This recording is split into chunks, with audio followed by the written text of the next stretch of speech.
Assalamualaikum warahmatullahi wabarakatuh. Welcome back to Yukibla Channel, online learning platform Indonesia.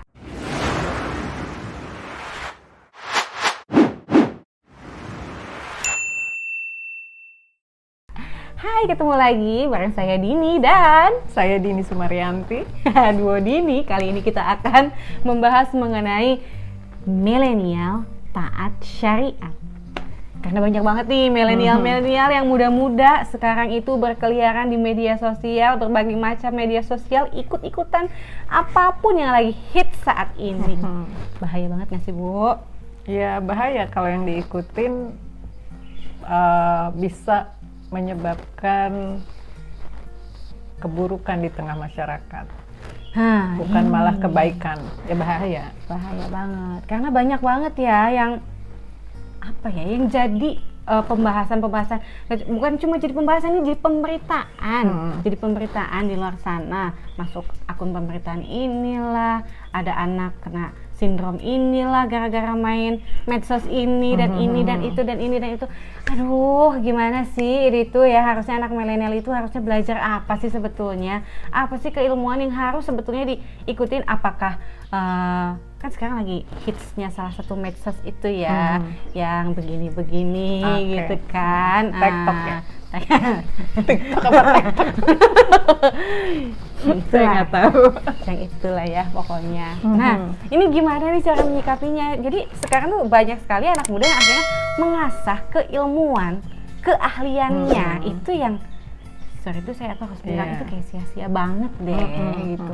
Jadi sebetulnya sebagai seorang muslimah nih, muslimah terutama dan muslim yang masih muda-muda terutama yang harusnya tuh diasah sama ilmu-ilmu yang luar biasa. Islam tuh udah nyediain ilmu yang luas banget. Nah, harusnya apa aja sih yang harus kita miliki? Kita tanya Bu Dini gimana nih Bu, untuk anak-anak ini harusnya belajar apa sih mereka itu? Kalau harusnya belajar, ya tentunya belajar yang akan membuat kita menjadi pribadi-pribadi yang berkepribadian Islam, karena tujuan hidup itu kan menjadi orang yang berkepribadian Islam ya. Gimana cara berpikir kita sesuai dengan akidah Islam dan cara kita bersikap menyelesaikan permasalahan-permasalahan kehidupan kita sesuai dengan akidah Islam. Jadi ya itu standarnya, jangan terus selain tadi yang berkepribadian Islam, kemudian juga sains dan teknologi yang bermanfaat buat kepentingan umat manusia. Jadi sebenarnya ikutan TikTok terus bikin YouTube gitu, ngeprank kayak gitu boleh nggak sih? Nggak boleh nih, haram nih. Sebenarnya ketika kita melakukan sebuah aktivitas gitu ya, ketika kita nilai dulu lah, menilai sebuah aktivitas. Nah tadi tuh contoh yang gimana sih gitu ya, Bu Dini sering ngebahas tentang kepribadian Islam, cara berpikir. Ya contoh cara berpikir tuh ya seperti ini. Ketika kita ngelihat TikTok, apakah kamu sudah berpikir sesuai dengan akidah Islam atau belum? Itu kita akan menilai, nih TikTok nih gimana hukumnya dalam Islam. Baru kita mikir gimana hukumnya TikTok dalam Islam. Berarti saat itu kita sudah berusaha untuk memiliki pemikiran yang Islami. Oke, jadi pas ngeliat dulu nih, ya faktanya TikTok misalkan gitu ya, mikir dulu gitu. Ini tuh di Islamnya dihukuminya apa gitu ya? Itu kita udah berusaha tuh untuk menjadi seseorang yang berkepribadian Islam. Lalu kita cari, kita bisa searching, kita bisa tanya. Oh, kita tahu ternyata yang namanya sebenarnya kalau bikin TikTok, bikin rekaman video itu hukumnya mubah, boleh-boleh aja. Jadi nggak haram ya Bu ya? Nggak haram, boleh-boleh aja. Cuman, nanti ada bahasan lebih lanjut. TikToknya itu yang melakukan siapa, laki-laki atau perempuan, lalu aktivitasnya apa, lalu bermanfaat tidak buat orang banyak. Sama videonya siapa yang melakukan, aktivitasnya apa, bermanfaat atau tidak. Oke. Gitu. Jadi ketika kita seperti itu kita sudah mulai berusaha untuk menjadi, kalau teman-teman di sini para milenial berarti sudah berusaha untuk menjadi milenial yang berkepribadian Islam, punya menilai sesuatu berdasarkan syariat Islam. Udah mulai jadi milenial yang berusaha untuk taat syariat. Dari pikirannya dulu. Jadi gitu. pikirannya dulu, memang tanya dulu nih, Iya. nemu barang apa, tanya dulu, ini hukumnya apa, tanyanya sama siapa nih Bu? Kita bisa tanya banyak ulama, kita bisa juga searching gitu ya, hukum-hukum. Misalnya hukum TikTok gitu ya, beberapa ulama menyatakan TikTok itu hukumnya makruh. Bahkan bisa jadi haram. Kenapa? TikTok yang melakukan, jadi ya TikToknya mubah, tapi kalau dilakuin oleh perempuan itu, nah karena gerakan-gerakannya itu gerakan yang biasanya TikTok kan gerakannya gini-gini doang ya, yang eksotis gitu ya, maka jadi makruh karena tidak, TikTok ini nggak ada manfaatnya.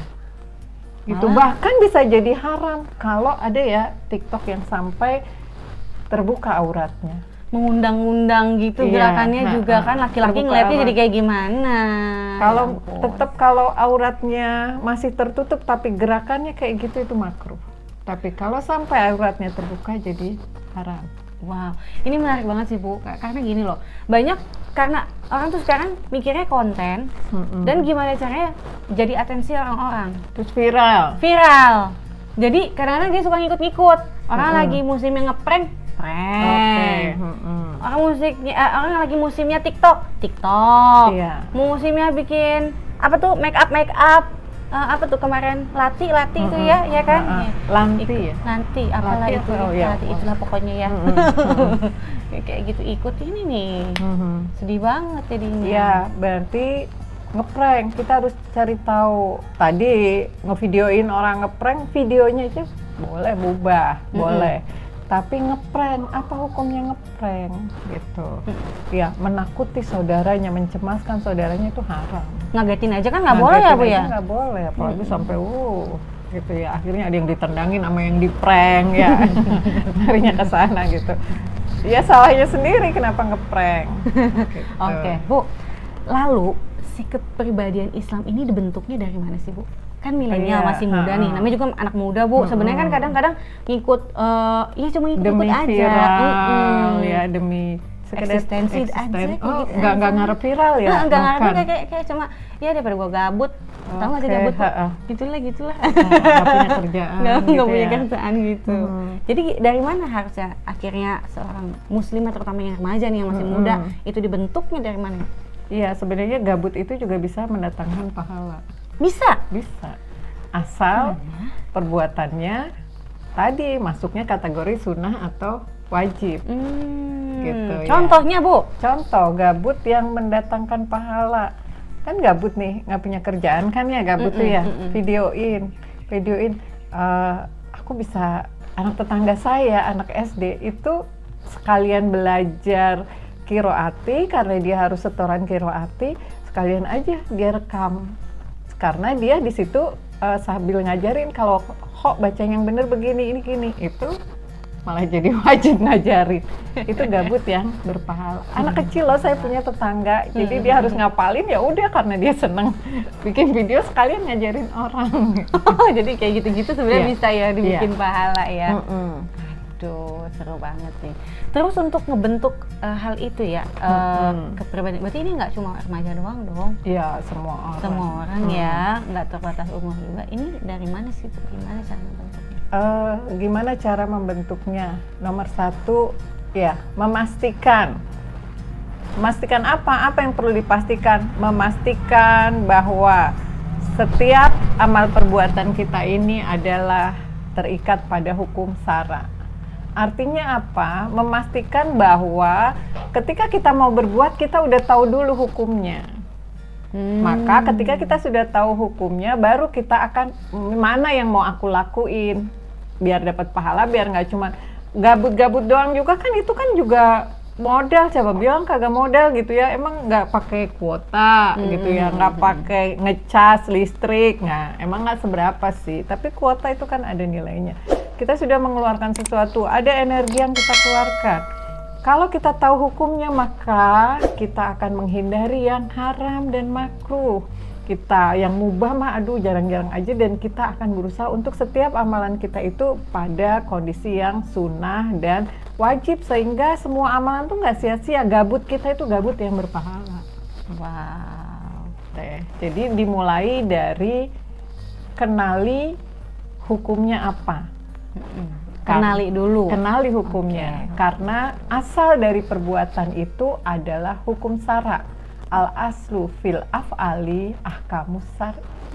Asal dari perbuatan adalah hukum syara, bukan ngikut-ngikutan. Bukan semua orang banyak yang ngelakuin, ya udah gua ngelakuin. Bukan biar viral, bukan. Tapi bagaimana hukumnya.